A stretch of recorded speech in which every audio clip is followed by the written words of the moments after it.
If you've ever planted sunflowers and ended up with 3 weeks of blooms in late July and nothing the rest of the season, I've been there. One planting, one flush, done. And for a long time, I thought that was just how sunflowers worked. It's not. The variety you choose, how you space them, and whether you succession plant are the three decisions that determine whether you get weeks of sunflowers or 4 months of them. I'm going to walk you through everything we do here at the Lost Acre, so your sunflowers produce all summer long. And I'm going to show you exactly what that looks like in the ground right now. Welcome back to the farm. We're in Zone 9B in Central California, and right now we have 4 successions of sunflowers in the ground simultaneously. I want to show you each one because this is the most useful visual I can give you. 4 plantings at 4 different stages of growth, all in the same growing block at the same time. That's right, there is a whole system. The first row is the closest to harvest. These are ProCut variety, single stems, pollenless, classic clean blooms. This second row went in about 3 weeks later. You can see the difference in height. Hopefully, I'll get it to you. Same variety, same care, just offset in time. Third row behind that, fourth row right there. When row 1 finishes, row 2 takes over. When row 2 finishes, row 3 is ready. That overlap is how we go from 3 weeks of sunflowers to 4 months of them. But before we get into the succession piece, let's start at the beginning, variety selection, because that decision shapes everything that comes after. There are 2 fundamentally different types of sunflowers. Single stem varieties put everything into one large bloom, one tall straight stem, one plant, one flower, done. Branching varieties keep producing new stems and blooms from the same plant all season. One plant, multiple flowers over weeks. Most home growers want continuous blooms and accidentally plant single stem varieties. They end up with one flush in late July and wonder what went wrong. Here at the Lost Acre, we grow primarily singles, the ProCut series, and we use succession planting to get that continuous production that branching varieties would give you from one plant, which is why those 4 rows exist. Why singles? ProCut gives us long, straight, consistent stems. Exactly what you want for cutting and arranging. The pollenless varieties mean no pollen dropping into the vases. And when you're growing for bouquets or a market, a uniform stem with a predictable bloom is worth more than the variable output from a branching plant. My first season, I planted a sunflower seed that came from a packet that was in there by mistake. I had no idea what it was until it grew one stem, one enormous bloom, 8 feet tall, then done. I spent half the season trying to figure out what went wrong before I realized I'd grown a variety that was never designed to do anything other than exactly that. Read the packet. Know what you're planting. If you're growing for a garden display rather than cutting, branching varieties like Lemon Queen or this, Just Crazy, are beautiful and will give you continuous blooms without a succession system.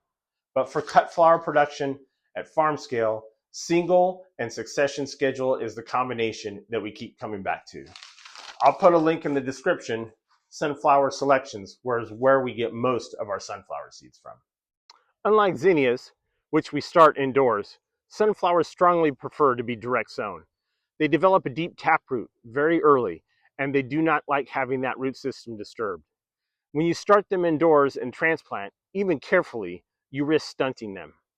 That taproot gets compressed or kinked, and the plant just never reaches its full potential.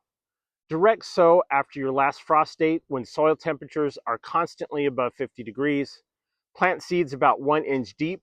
That's it. Sunflowers germinate fast. When you see sprouts in 5 to 10 days under good conditions, there's almost never a reason to start them indoors. 1 seed per hole. If germination is variable in your soil, sow 2 per hole and then thin to the strongest seedling early. Don't let 2 compete for the same spot past the first set of true leaves. Spacing is where cut flower growing diverges most sharply from garden display growing, and it's worth understanding why. For garden display, big visual impact, bold statements, space your plants 18 to 24 inches apart.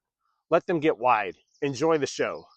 For cut flowers with long, strong stems, which is what we are going for here, we plant much closer. 6 inches apart in the rows for singles, Closer spacing forces the plant to compete for light and grow upward rather than outward. The result is taller, straighter stems. That's exactly what you want in a vase for a market bouquet. It sounds counterintuitive, less space, better stems, but it works consistently. Our rows are spaced 18 inches apart, which is what I'm sitting in now, regardless of your row spacing that you're planting in. That gives you room to walk in between your growing area without snapping anything. This is the thing right here. 4 successions in the ground simultaneously. One planting of sunflowers gives you 1 flush of blooms over 2 to 3 weeks. After that, the bed is finished. Succession planting means making multiple smaller plantings spaced 2 to 3 weeks apart across the spring and into early summer, so that when one planting finishes, another one is just coming on. We do 12 successions here, planting 3 times in each bed. First planting goes in right after the last frost, second goes in 2 to 3 weeks later, third 2 to 3 weeks after that, fourth 2 to 3 weeks after the third. The result is overlapping bloom windows that extend the season from late June right through our first frost. The row in the back is just about to harvest. The one next to it is 7 to 10 days away from its first cut. The one down here is still growing hard. And then the one that went in most recently are just getting established. When I'm harvesting row 1, row 2 is almost ready. By the time row 2 is done, row 3 takes over. It never stops. The most common question I get about succession planting is, how do I remember to do it? Set her a phone reminder the day you plant. 3 weeks from now, plant again. That's the whole system. The season before I figured this out, I had sunflowers on the farm for about 3 weeks in August and then nothing. The season I started succession planting, I had sunflowers from late June through late October. About the same amount of work, same seeds, same care. The only thing that changed was the planting schedule.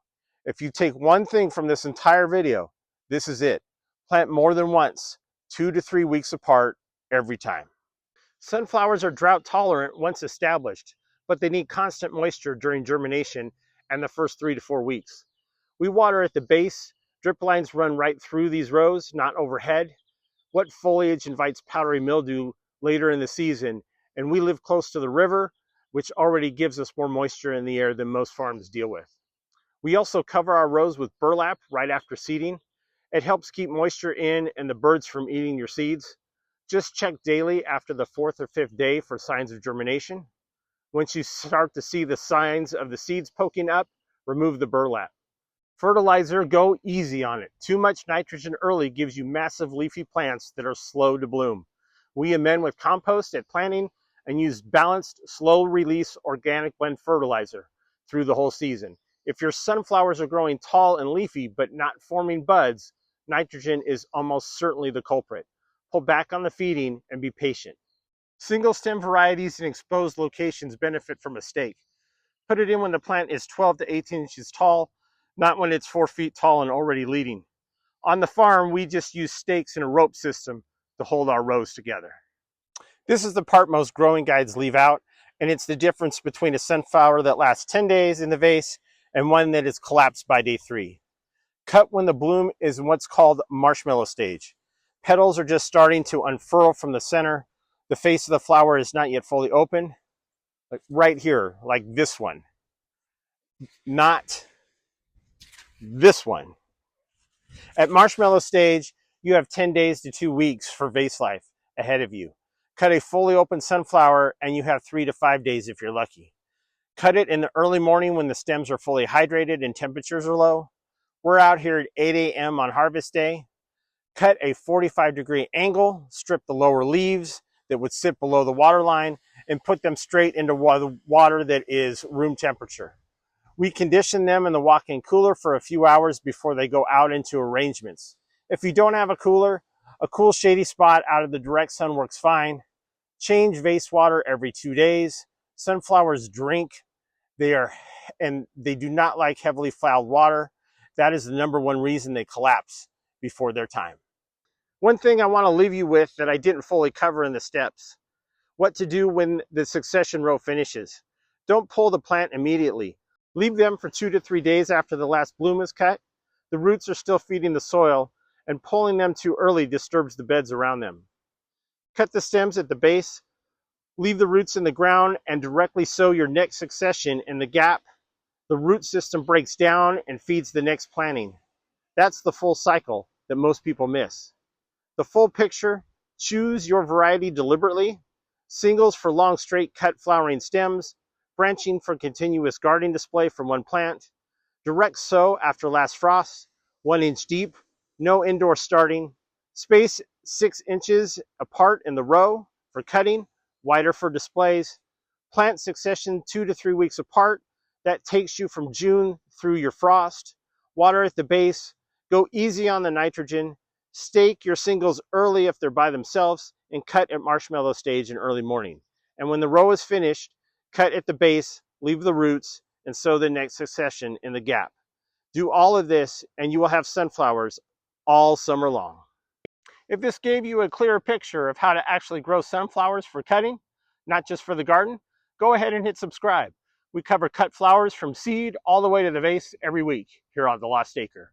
I'll put the links to our zinnia series and our full seed starting guide right here. Same principles, different flower. And drop a comment. Tell me which succession you're on right now, or if this is the season you're going to start. I read every single one. Until next time, live life in full bloom.